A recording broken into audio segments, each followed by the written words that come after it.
Der bliver talt rigtig meget om, at mødemarkedet er i krise, eller at krisen har forårsaget en krise i mødemarkedet. Jeg tror ikke helt, det hænger sådan sammen. Jeg tror i virkeligheden, at der i meget højere grad er tale om et generelt skift i, hvordan markedet forbruger møder. Der er simpelthen sket en attitudeændring i forhold til den måde, man ser på møder.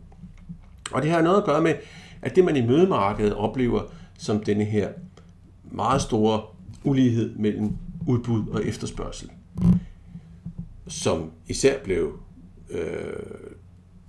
meget markant efter 2007, det er kun mødemarkedet, der oplever den. Den oplever alle brancher.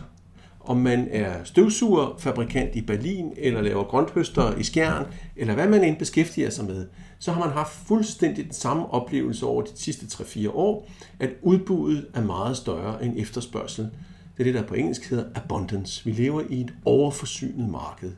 Også nogen, der kalder det for hypercompetition.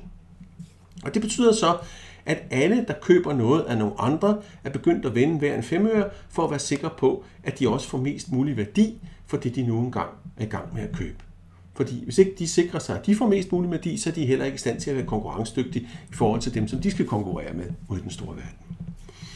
Og det betyder så, at når vi kigger på det på mødemarkedet, så er der sket et skift, hvor vi ligesom har været vant til at se møder som en forlængelse af turisme, noget, der handlede om at skabe fantastiske oplevelser, og vi gik fra serviceøkonomi til oplevelsesøkonomi og alle de her ting. Så er der nok sket et skift der. Turisme er stadigvæk oplevelser og forbrug, men møder er blevet til investeringer. Og dermed har møder også flyttet sig fra at være noget, der handlede om oplevelser, til noget, der handler om, at det skal skabe værdi.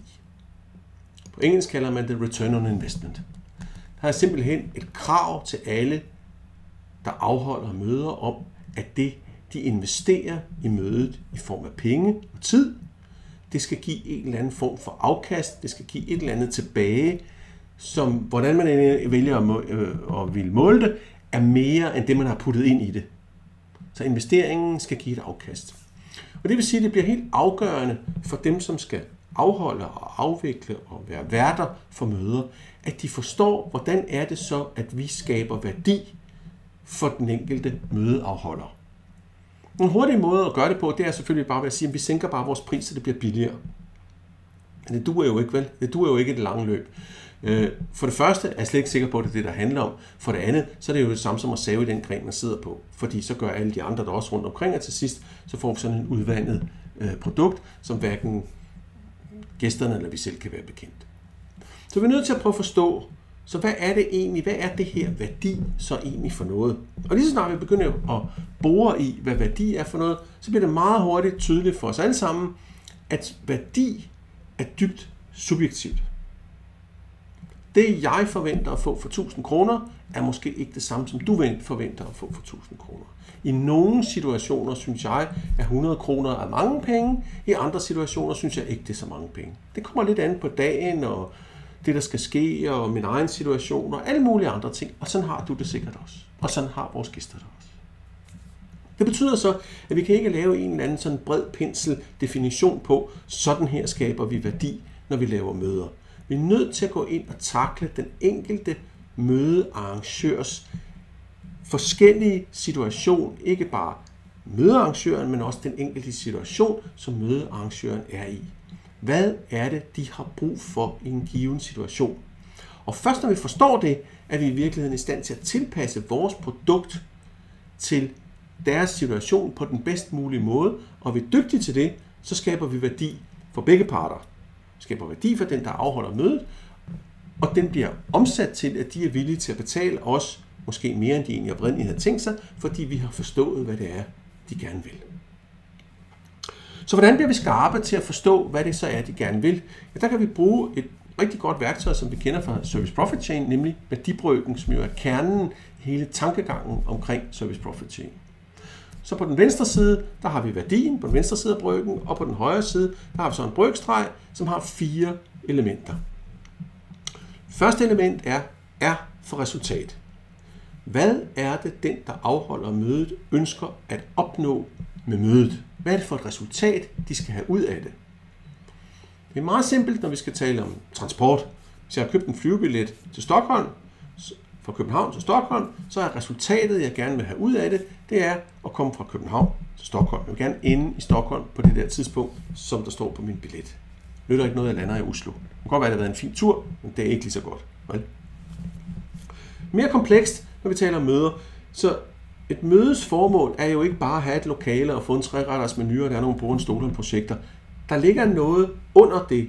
Der er en grund til, at man har besluttet sig for at investere tid og rigtig mange penge i at flytte det møde hen på et mødested. Og det er vi nødt til at forstå, hvad er. Så hvad er det, de skal have ud af det? Når vi har forstået, hvad det er, de skal have ud af det, så kan vi tilpasse den måde, vi gør det på. Det er P'et, og det står for proces. Den måde, vi gør det på, kan vi tilpasse på en sådan måde, at vi bedst muligt støtter op om det resultat, de skal opnå. Det betyder også, at vi så, hvis vi har 5 forskellige møder i huset på en given dag, er nødt til at have 5 forskellige slags måder at gøre det på, alt efter hvad det er for et resultat, folk er ude efter. Vi er nødt til at tilpasse vores ydelse, vores måde at gøre tingene på. Stor forskel på, om vi har et hold inde, som er i gang med en teambuilding-øvelse, som aldrig har mødt hinanden før, og så skal i gang til at ryste sammen. Og så har vi måske et andet lokale, nogen der sidder i dyb krise og skal have løst nogle strategisk rigtig, rigtig vigtige spørgsmål, og et tredje lokale har vi 10 sælgere, som har sådan en incentive-tur og er blevet kåret til årets sælgere, og de skal både fejre, at de har været så dygtige, og så skal de også lære lidt, mens de er der. 3 fuldstændig forskellige situationer, som vi er nødt til at støtte op omkring på 3 forskellige måder. Hvis vi gør det ens på dem alle sammen, så er vi nødt til at bruge en eller anden form for fællesnævner, så er vi nødt til at levere en form for service og et produkt, som passer til dem alle 3. Og det vil sige, at det bliver laveste fællesnævner. Så bliver vi nødt til at lave sådan det, jeg kalder leverpostejydelsen, så får de alle sammen det samme på den samme måde, og så er det sådan okay for dem alle sammen. Men okay er jo ikke fantastisk, vel? Det er jo nødt til at være fantastisk, hvis det virkelig skal skabe værdi for dem. Og derfor så er vi nødt til at finde ud af, hvordan tilpasser vi det til den enkelte. Under brøkstregen, der har vi så, hvor mange kroner skal det koste, hvor meget skal de aflevere. Det er klart, at hvis vi har leveret rigtig meget over brøkstregen, fantastiske til at ramme deres resultater, og vi gør det med nogle rigtig gode processer, så er der plads under brøkstregen til at skrue op for prisen. Vi kan få flere penge fra en gæst, jo mere vi har forstået, hvad det er, de gerne vil på den anden side. Dertil kommer så, hvor høj grad spiller det element, der hedder egen indsats ind. Dermed mener man, skal de selv bidrage, hvis de gerne vil have det lidt billigere, så kan vi lave en buffet, så kan de selv gå op og hente maden. Det kunne også godt være, at de meget gerne vil have behov for at sidde ned og tale sammen og ikke skulle flytte sig rundt og hente maden, så bliver det lidt dyrere. Så prisen afhænger også, hvor meget de selv skal gøre. Men det er ikke nødvendigvis sådan, at mindre arbejde for gæsten giver mere pris til os. Man kunne også godt forestille sig, at hvis der er nogen, der har et resultat, og de skal lave en teambuilding-øvelse, så siger vi til dem, jamen, hvorfor kommer I ikke ud i køkkenet og laver maden selv? Så bliver I rystet sammen på en rigtig god måde og prøver nogle andre ting. Det vil sige, I skal yde en lidt større indsats selv, for I skal selv lave maden, og vi kommer nok til at charge jer 20% mere for de måltider, fordi det er rigtig besværligt for os at løbe rundt i køkkenet. Så der er rigtig mange måder at skrue på det her på. Men grundpillen i at skabe et møde, der giver værdi, det er at forstå den her værdibrøk. Og blive rigtig, rigtig, rigtig skarp på at finde ud af, hvad det er, gæsten eller mødearrangøren har behov for at stå med som resultat, når mødet er overstået. Det er det, der skaber værdi. Og det er ikke et spørgsmål om at få sat vores værelsespriser ned til lavest muligt niveau, vi overhovedet kan komme afsted med. Så derfor bliver en stor øvelse for alle, det bliver 2 trin. Det første er, hvordan bliver vi rigtig, rigtig dygtige til at spørge ind og forstå, hvad det er, en givet mødeplanlægner har brug for som resultat. Og ikke bare lade os spise af med et eller andet sludder for en sladder fra en sekretær. Vi bliver nødt til at blive ved, indtil vi har forstået, hvad det er, de skal. Men det er kun halvdelen af øvelsen. Den anden halvdel af øvelsen handler om, hvordan får vi så formidlet ud i hele huset, sådan så alle på en given dag, alle der arbejder i huset, er fuldstændig med på, at dem der sidder i lokale A, de skal det her, dem der sidder i lokale B, de skal det her, og dem der sidder i lokale C, de er af denne her grund.